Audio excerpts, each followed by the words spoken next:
Hello everyone, it's time for a new series. I think I kind of hinted at it in one of my previous, a few of my previous videos, probably at the end of May, start of June. I guess this could also work as an introduction for what the series is gonna be. This is gonna be me, obviously talking about Sonic games. It's not like a Sonic 1 review or whatever.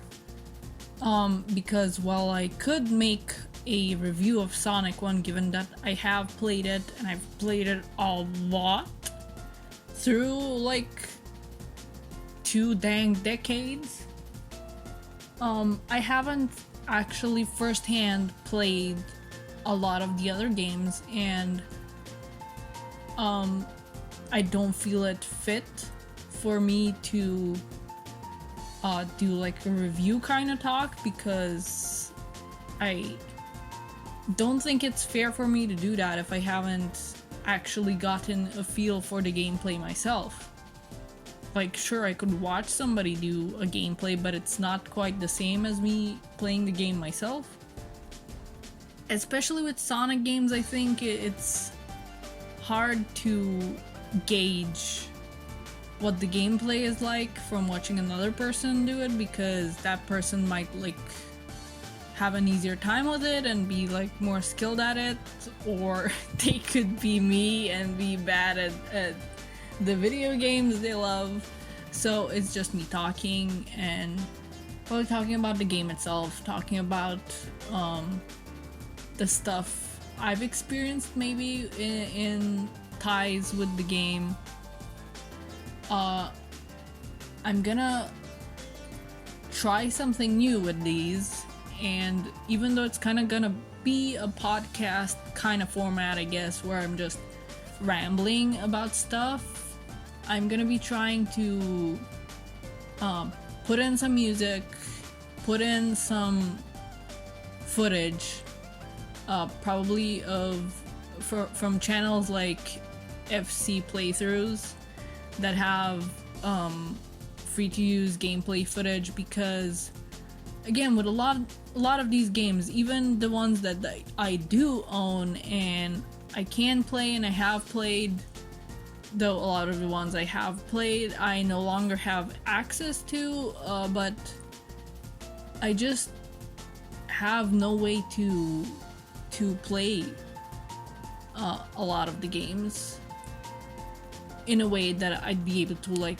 I don't know, stream them or capture footage of myself playing them. Like with Sonic 1, I think I could, the most I could do to actually capture footage of myself playing is do it with emulation, and I don't really want to do that, and it would be really obvious if I did do it with this game, because there would be a lot of saved states, so it wouldn't be like the genuine skilled experience. Also, my cat is here. Say hi, Pippi. I don't know if you could hear him, but he said hi. But yeah, this is what this series is gonna be. It's not gonna be a scheduled thing. I'm just gonna do it whenever I feel like it. But I felt like with this first one, I should do, whatchamacallit? That I should do the first one on Sonic's birthday, because 30 years, wow, like, well, as of posting this video, it's gonna be 30 years. And that's quite a milestone, so I wanted to have the first one in the series for the anniversary, and the rest I'm gonna do with whenever I feel like. And I wanted to do like all of the Sonic games, kinda, sorta. I'm not gonna do the Sonic, like Mario and Sonic at the Olympic Games ones, because I don't like those, and that they're not really they're not really of the like main Sonic games. They're like a crossover game, which crossover games aren't that bad, but I'm just like, I don't know, it's sports games. I'd rather focus on more Sonic-y games, I guess. Ironic to say, I know, considering I have Sonic at the Olympic Games on this channel, but that's more for archiving purposes. Like, I'm not gonna do a separate let's talk about Sonic at the Olympic Games or something. I'm not gonna do I'm probably not gonna do 06 because that horse has been beaten to death and beyond, and I pretty much share the same sentiments as other people about that game. Yes, it has solid Shadow and Team Dark writing. Yes, it gave us silver, but that's the only positive things I can think about it. I frequently mistake the last boss for a Zelda boss, so yeah, not gonna do that one, and I'm not gonna do the Game Gear games, so no Tails, Sky Patrol, and stuff. Even though the Tails Game Gear games gave us like the Witch Carters and the Battle Cuckoos, and I love the Battle Cuckoos in the comics, but yeah, that's it. And this is the other thing, I don't know how long these videos are gonna be because when I talk a lot. I can talk a lot about Sonic. Like, depending on the game, I'll either have little to say or a lot. And this is Sonic 1, so I'm gonna have a lot to say. This game means a lot to me. But yeah, on the topic of not gonna do the Game Gear games, because I just don't have that much experience with them. I watched playthrough of the Tails ones years ago, but the Sonic ones, the first time I watched like full playthroughs of all of those was last year. So I don't know, maybe I'll do Triple Trouble because it gave us Knack, maybe, but I don't know. But I guess the Game Gear Sonic 1 game can get an honorable mention for having Jungle Zone. I like Jungle Zone. It's very, the Game Gear games are very like, they remind me of some of the older games I used to play on like my Nintendo and stuff. So they're kind of nostalgia inducing with their visuals and their music, but not something I have a lot of experience with, so I'm not gonna talk about them. But yeah, honorable mention Jungle Zone for looking just like a good old jungle retro game level. It even has like logs you can spin in the water and logs to jump on and stuff. And a really hot honorable mention is Bridge Zone. It's another one of those, you know, retro level where you have the bridges and they like collapse and stuff attacks you from below and stuff. And it has really nice music. And I so wish this is one of those things where it's like nobody really pays attention to this zone, and I wish they did. I wish we got like, I don't know, a 16-bit remaster of it officially, or seen it in a 3D game or something, just and put the music somewhere. Like, it has really nice music and I like it. And plus, the Game Gear Sonic 1 game gave us an actual map of what South Island looks like, and they actually used that in the movie, so that's pretty neat. But yeah, getting on to my rambles about Sonic 1 and my experience with it, really just dives into my entire experience with Sonic. It's amazing. Like, okay, the way I got to play Sonic 1, I live in the kind of country where there is just no Sonic stuff. Even in the 90s, where Sonic was booming and Sega was doing really well and they were like having a rivalry with Nintendo. It was like Sega does what Nintendo don't. None of that was here. Like, we got Nintendos here and that's it. It was just Nintendo country. It was like Sonic Who. It's still like Sonic Who, but I think it's more jarring back then because people have all these memories of like arguing with other kids on the playground about who's better, Mario or Sonic, Nintendo or Sega. And I just have none of that. We had none of that here. And literally the only reason that I got to play Sonic 1 was because my grandpa went to England and he bought a Mega Drive and Sonic 1, and I think Sonic 2, because this wasn't like just when it came out. I was like 4 at the time, so this was, oh boy, I'm old, but this was like 97 or something. And so Sonic had been out for a while, and I think that my grandpa also got Sonic 2 because I have very vague memories of actually seeing Sonic 2 in real life on a Mega Drive, and I definitely remember Tails. So, but what I focused on most, and what my grandpa's kids, my uncles and my aunt, focused on was Sonic 1. Also, he brought back this Sonic plush.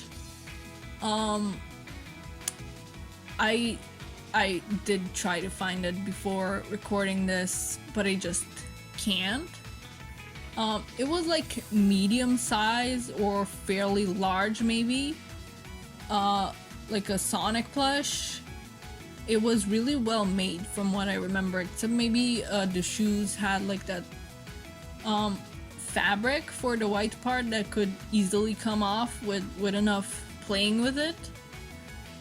And it had like button kind of eyes, like they weren't sewed, there weren't seams. They were just plastic round black eyes.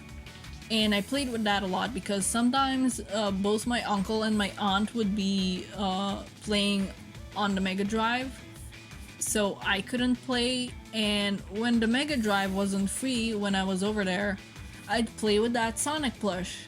So basically the only reason I know about Sonic is because my grandpa just happened to go to England and just happened to get a Mega Drive with Sonic 1 and a Sonic plush and brought them here. And when I went over there, I was allowed to play it, which is big for me.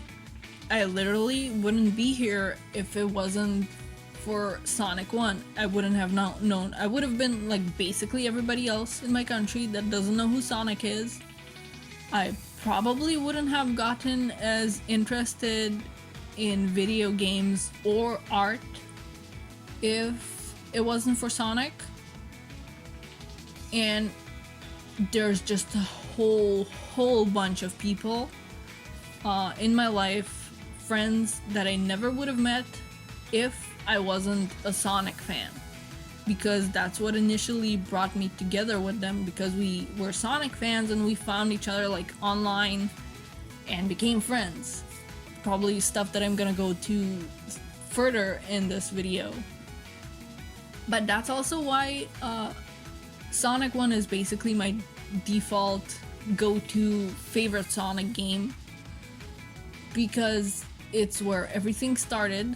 It was the first experience I got with Sonic. I loved it. I remember how like when your parents drive kind of crazy and you're a small child, so you kind of roll around in the back. I remember I'd let myself roll around on like curves and stuff in the car because like, oh my god, just like Sonic, I'm doing a spin dash. Like, well, I didn't know it was called a spin dash or anything, but I was like, oh, he rolls around and I'm rolling around and it's pretty great. Like, I'm having a great time in this scary car ride. But yes, that's when it started for me. I've been a Sonic fan since I was 4 years old, and it's all Sonic 1's fault. And that's probably why I also have a soft spot for classic Sonic, even though he's kinda over-marketed. Uh-oh. But yes, getting into it, Green Hill Zone. I know everybody is tired of Green Hill Zone. They're like, oh, they're just shoving it in our face. They're putting it in like every new game. Like, oh, remember Green Hill? The good old classic Sonic level, remember it? I know everybody's tired of that, but confession time, I'm not tired of it. I'm just not tired of it. I could never tire of Green Hill. I know everybody else is tired of Green Hill, but I'm just not. Because again, this is where it started, and well, like, there were no save states, were there? So there was a lot of replaying of this level over and over and over again, and I never got sick of it, and I don't think I ever will. I love it. I love the sunflowers, I love the palm trees, I love the music. It brings me back to my childhood every single time.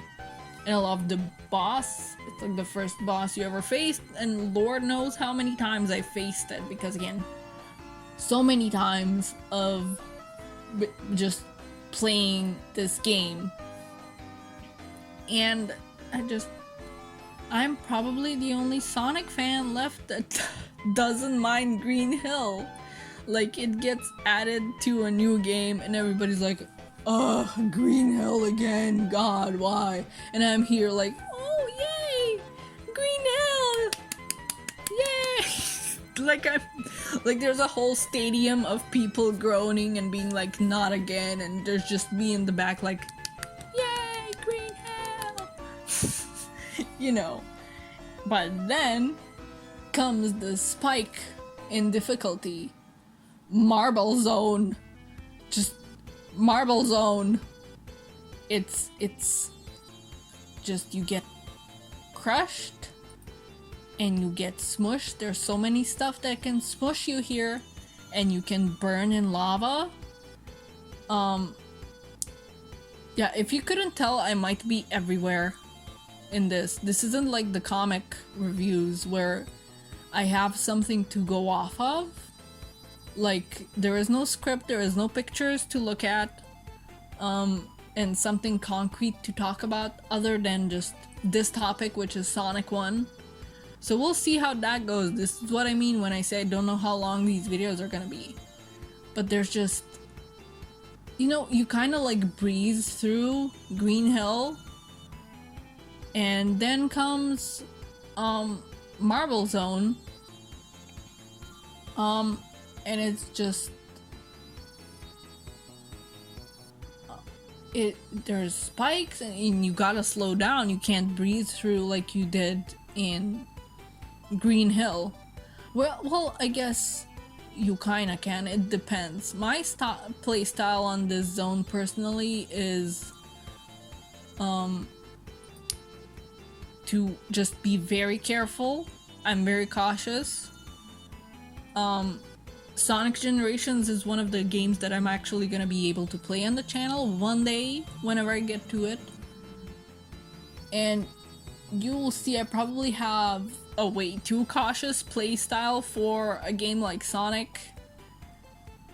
But then there's crazy people. I mean, people that just... It's not that I don't know the zone, but no matter how many times I play through it, I'm just always careful, because it feels like anything can crush me, and like lava can pop up anywhere. It's very stressful. And then there's people like my friend Dean.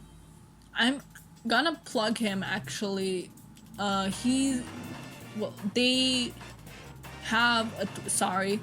They have a Twitch channel, and they're doing not Summer of Sonic, that was the convention. Sonic Summer, I think they're calling it.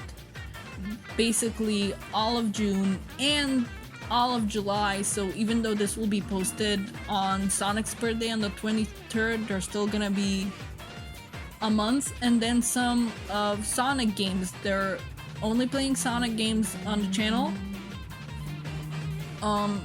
They're Shanghaied on Twitch. That's SHANGHAID.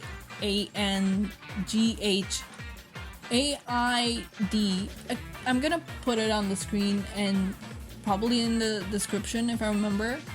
But they're playing through Sonic games, and because they're gonna play through a lot, not all of them, but a lot of them chronologically, plus some charity streams that they're gonna be doing that might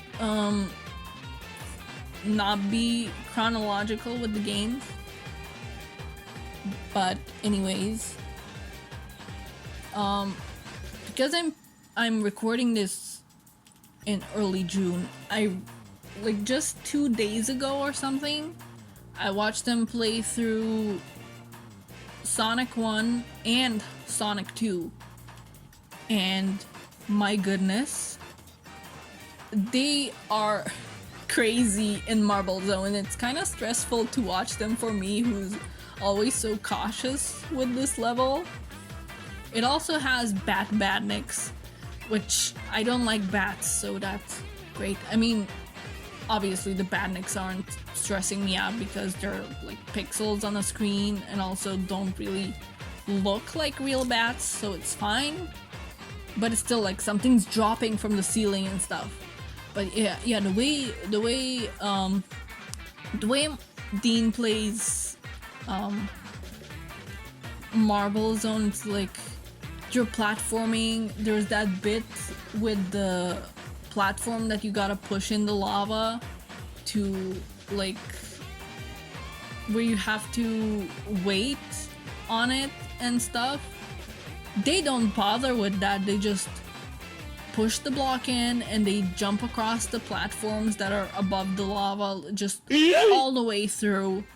They don't wait for the block, they don't wait for anything, and it's kind of stressful to watch. Like, it's impressive. I'm impressed that they're like managing to do this thing where whenever I do that part, I just stay on the block, and I feel like if I move an inch, I'm just gonna fall in the lava. I can't have that, and I have fallen in the lava. It's quite stressful. But yeah, there's caterpillars and stuff. Like, I don't know. I'm just very impressed with how they just breeze through this level, and how they don't wait for the block. And you should go watch them. Like, I'm gonna plug them in the description, and you should just go watch them in general, but go watch their Sonic 1 playthrough and just see for yourself what I mean when I say they play Marble Zone like crazy. Like stressful crazy, where they just jump across things, no problem. There's fire, well, bye. I'm already ahead of it. Goodbye. But yes. And then there's stuff like the freaking boss, which they also made short work of. That was also kind of stressful to watch, but it's okay. But yeah, I do think it is a weird spike in difficulty, but then again, we do know that there was a shuffle basically in the level order when Sonic 1 was being made. So Marble Zone really doesn't feel like it should be the second zone, like the second level in this game after Green Hill, and what a breeze it is, but it is what it is. And sometimes I wonder how do I not have memories of me as a kid being very stressed by the level? I think I would have been very stressed even as like a reckless child player. But I don't know, maybe I had my aunt or uncle play the level for me, who knows. God, then, Spring Yard Zone. Spring Yard Zone is another one of those, you know, the stressful ones. There's bumpers everywhere, and there's, I don't know, I just get stressed by those platforms that move up and down that you gotta go across. I keep feeling like I'm gonna get crushed. And another stressful thing for me in this zone is that the badniks, I don't know what they're called, you know, the blue ones, they roll after you. They're kind of like your doubles, like wherever you have a place to roll down, they're gonna follow suit. And I swear, every time I play, I forget about them and they always catch me off guard. But yeah, Spring Yard, it's stressful. It has a lot of spikes. But it would have felt more appropriate for a second level, I think. I mean, with the platforms, with the moving platforms, you still gotta wait around and stuff, but I don't think you gotta wait around as much as you did in Marble Zone. Maybe it was supposed to be the second level. I really don't remember how the level order was supposed to be versus what we ended up with. I don't know, it kind of feels to me like a bit of a breather after Marble Zone. Might be just me, but then you have the boss. It's fairly easy, I think, but I know it stressed me out a lot, and it does stress me out a lot because bosses that take away your platforms will always, absolutely always stress me the heck out. It just, you're taking my floor away, give it back. I could fall down and die, stop it. But yeah, that, I don't know, I feel like it's another one of those levels that I played through a lot. I think for some reason as a kid it was very easy for me to get to this zone, and I don't know why. But then you have freaking Labyrinth Zone. I hate it. I don't like it. It's not even, I know a lot of people hate it because they're like, oh, the water slows you down. I don't want to be slowed down in my Sonic game where I'm supposed to be going fast, yada yada. I just hate it because it's an underwater level. Especially because it's the kind where you might run out of air and drown, and Sonic 1, I swear to God, has the most stressful drowning theme. You know the one. You know. The kind that gives you war flashbacks, like the kind where it's a mistake to set it as your alarm, because while it is a very effective alarm and definitely will wake you up, you're gonna start the day stressed as heck. I remember one time I did have it set as my alarm one time, and it was one of those days where I was very sleepy, so I wasn't immediately waking up. So I was dreaming that I was playing this level and drowning continuously, so that was an extra stress for my day, and that was the day I decided I don't want this as my alarm anymore. Meanwhile, my friend Dean, yes, the same one I mentioned before, they had it as an alarm for a while, I think they've said, and I don't know how they manage that. By the way, I think it's worth mentioning, since I plugged them and everything, they're also kind of an important part of this journey. Because, like, sidetracking, but that's what I do. I ramble. They were one of the first artists on, like, DeviantArt that I followed for their Sonic content, because when I got on the internet as somebody from a place that had no Sonic stuff, I was surprised that there was a fandom, which probably sounds insane to anybody else that grew up with Sonic, because, like, what do you mean you didn't know there was a fandom? Of course there was a fandom. I knew several, like, real life in-person friends that loved Sonic, but I didn't have that, and we didn't have Sonic games here, so it was very surprising to see just a huge fandom. And they were part of my artistic, like, inspiration when I was finding Sonic artists on DeviantArt, and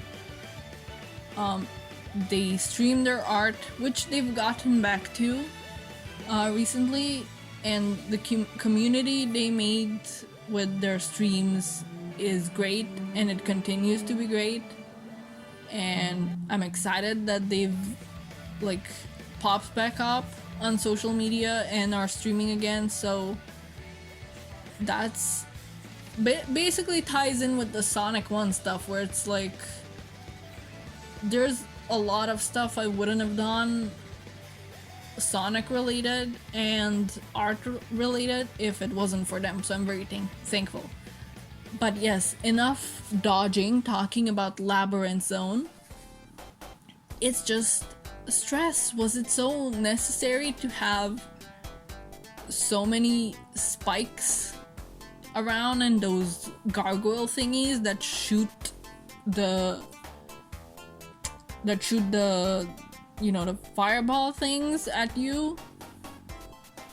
It feels like it's a penultimate level, yet it's not. So yeah, and then the boss. This is one of those levels where I'm like, I don't know how the hell I managed to beat this game as like 4-year-old or 5-year-old. I'm sure that my uncle and my aunt helped, but they were also kids at the time, like older than me kids, but still kids. So I have no idea how we managed to beat this game knowing that Labyrinth Zone exists. It was some kind of miracle, probably. Like, children just have this resilience with video games, and they gotta see them all the way through no matter what, and they just have not patience, but they have something. And kudos to kids for beating hard as heck games, especially in the 90s, where you couldn't even, if you wanted to see a game through, you had to see the game through either yourself or with a friend or family member, because there wasn't like, oh well, I can't beat it myself, so since I can't get to the ending, I'm just gonna watch it on YouTube. There was none of that. You had to see it through yourself or get nothing, basically.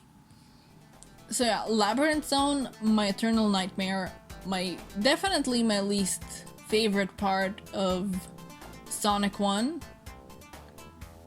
Like, the music is good.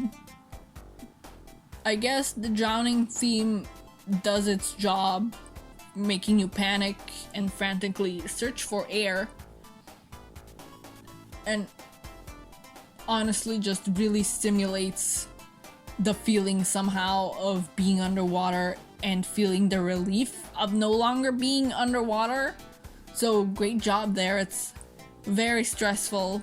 Plus, I'm afraid of deep water, so yeah, captures the feeling pretty well. Stressful, just stressful. I don't like it. It's stressful. Starlight Zone, I like the background in it. It's like if your background kind of looks like a city at night in like a 16-bit or 8-bit or, you know, just pixely game, chances are I'm gonna like it. But it's another one of those, I think, where it feels like it should have been one of the earlier levels because you can kind of breeze through it. Or maybe that's just the feeling you get after Labyrinth Zone, because it's like, oh well, I'm not underwater, I'm not fighting for air, I'm not like careful of where I am, and I'm not slowed down by the water, so everything is a breeze, everything is easy, everything is fine, it's fine, it just, I don't know. I do like the kind of theme that even though they're kind of shuffled around, that the zones kind of go from more natural to more machinery type zones. It's nice. I don't have much to say about it. It only has like 2 badniks in it that, in my opinion, aren't, well, I guess what were they called? Were they Orbinauts? What were they called? Yeah, the Orbinauts.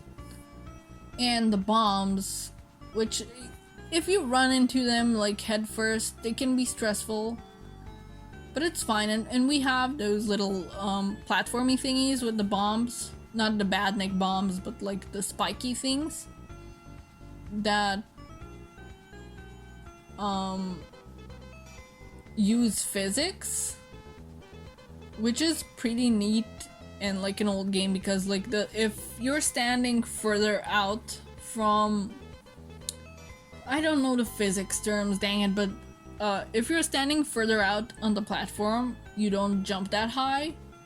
But if you stand closer in, you get flung pretty high in the air. So that's neat. And then the boss of the zone is one of my favorite types of bosses in Sonic games, which is where Eggman is attacking you and you have to use his own weapon against him. Like, those are my favorite types of bosses. I don't know how often they happen. I know there's one in Sonic Mania where you even steal the Eggmobile and like drop bombs on Eggman. But this is kind of like that type. Like, he's dropping bombs and you catapult them up to him. And you'd think he's gonna be like, maybe I should stop dropping ammo for this meddlesome hedgehog. But no, he just keeps trying in hopes that he's gonna get it next time for sure. But no. But yeah, it gets points for being one of my favorite types of bosses in Sonic. And then there's Scrap Brain, aka another one of those zones where I'm like, how did we get past this as like children with no save states and no nothing? Like, you just have to go, and if it's game over, you gotta start everything over, and dear god, I don't know how we didn't go insane. Maybe we did go insane. Maybe this is why I've been obsessed with Sonic the Hedgehog for more than 20 years. Because I just played it so much, because I kept losing to zones like this and I went insane. Now I'm obsessed with that hedgehog. Kind of like Eggman, but the opposite, because I don't hate that hedgehog. But this zone just... electricity, fire, flippy platforms that you can fall off of, things that can squish you, those freaking pig badniks that stand on the side where you can't see them and you're rushing through like platforms and they toss like bombs at you. Rude. Just, it has everything. It throws everything at you. It's so much, and it's too much, and it also has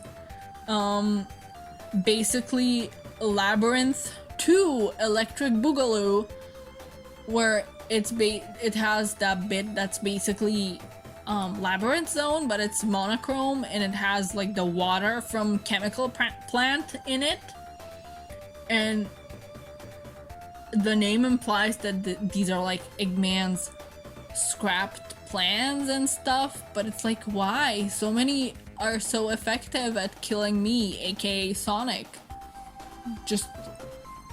And this is zones like this one are basically why I'm like, I can't emulate Sonic to play it on this channel, because it would just be 5 seconds of gameplay and then me save stating and going back because I keep dying. This and Labyrinth Zone, it doesn't have the stress of being in an underwater level, but it just has stress. It has, again, electricity, fire, buzzsaws, spikes, things that can crush you. It's just, stop it. What are you doing? Stop it. What's wrong with you? Just, no. Stop it. It has too much. It has too much, and it has so much, and I think it knows it, because from what I recall, it has a fair amount of invincibility boxes in it that you can utilize. Though I don't think, did they help you in Sonic 1 if you were about to get squished? I'm not sure. But yeah, it's stressful. And plus, Eggman is a fiend for sure, because I'm pretty sure he's the one that drops you in like the Labyrinth Zone copy type place. He does like a chuckle, much like Knuckles does in Sonic 3 before he presses a button and you go down and you see the pattern. And you realize it's gonna be suffering all over again with the water and the everything. But yeah, let me also take a moment to talk about the special stages in Sonic 1. I didn't get to experience a lot of them myself. I'm just bad at keeping my rings and bad at remembering to jump at the end to get into the ring. Like, I'm so used to not having enough to like get one that I'm also like, oh crud, like I think you had to collect rings, like you had to have a set amount by the time you finished, right? But I haven't experienced them much, and when I have, I'm not all that good at them. They're very, very trippy levels. I think they're the trippiest special stages in all of the Sonic games, because you have like those birds that turn into fish in the background. What's up with that? And they're spinny, and personally it's hard to focus.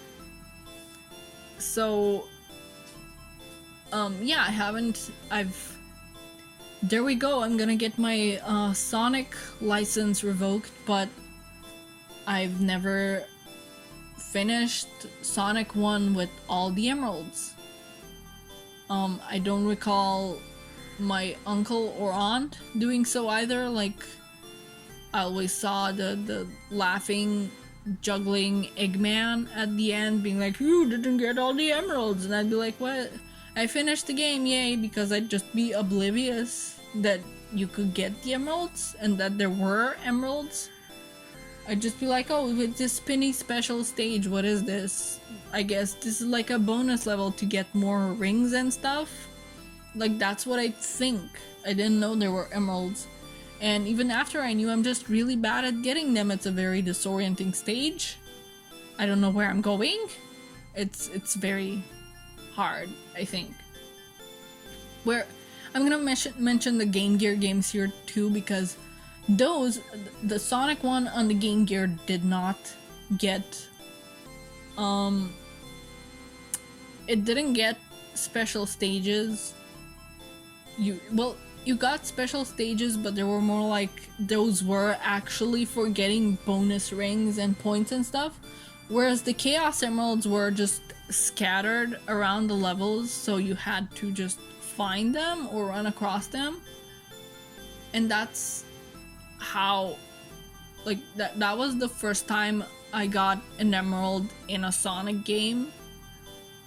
Well, it was emulated, but shh, quiet. Like, I just ran across it and I was like, for real? Like, this is what we're doing? But yeah, those were easier, I guess, to get. Well, easier if you found them. I know there were a couple of tricky ones to get to, but yeah.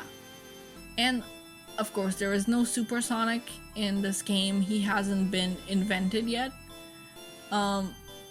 I like the kind of fanon that's like, well, in this game you have just the 6 Chaos Emerald, you know, ignoring the meta that they hadn't had 7 Chaos Emeralds yet, but it's like, oh well, in the next game you get 7, and that's when you transform. In Sonic 1 you can't transform because you only have 6, you know, again, ignoring the meta. But yeah, moving on from the trippiest special stage ever, the final boss of the game. You don't really get a different one in this game depending on your emeralds, but I've always felt like it's kind of too easy of a boss. I mean, the little orb things that get shot at you of the electricity, they're pretty easy to dodge. Like and if you stand on a certain spot, I know there are purposes to like disorient you and make you not pay attention to which one of the platforms is gonna get, or pistons, I guess, like which one is gonna go at you. The most frustrating part, like this isn't difficult, but it's still frustrating because you don't know which one of those things Eggman is gonna be in, so you might not even be near the one that you need to hit, and that's the only reason that it may take a while to beat, because you're gonna be missing which piston thingy to hit that Eggman is in. But otherwise there is no difficulty for it. Like, I don't know, it doesn't feel very final bossy to me, especially by 90s standards, where you'd get like final bosses to be like monsters or giant robots and just, you know, things that seem more, for lack of a better term, epic. But that's okay, I guess. After everything in Sonic 1, the various difficult things in it and zones, I guess I don't mind.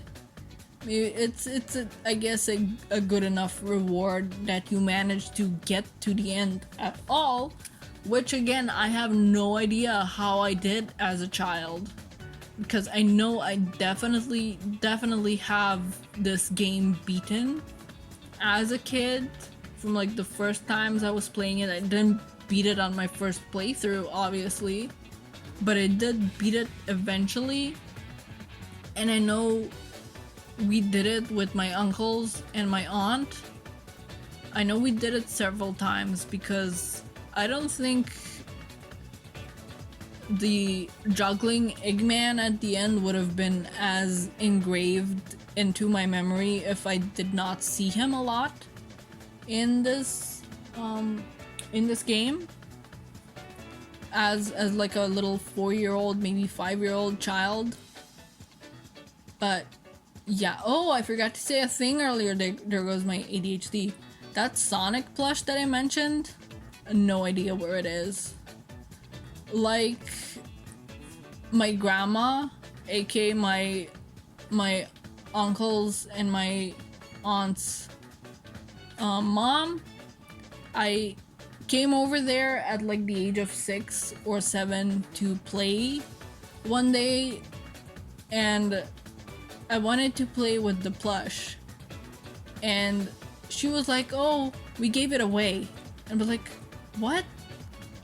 And she was like, "Oh, this like little girl came by and I gave it to her," and I'm like, I didn't say this outwardly, but I know I kind of stood there like flabbergasted as a child, and I was like thinking, like, I've been coming here for years and like playing with that plush and loving it like it's my own, and now you gave it away to somebody that probably doesn't even know who Sonic is.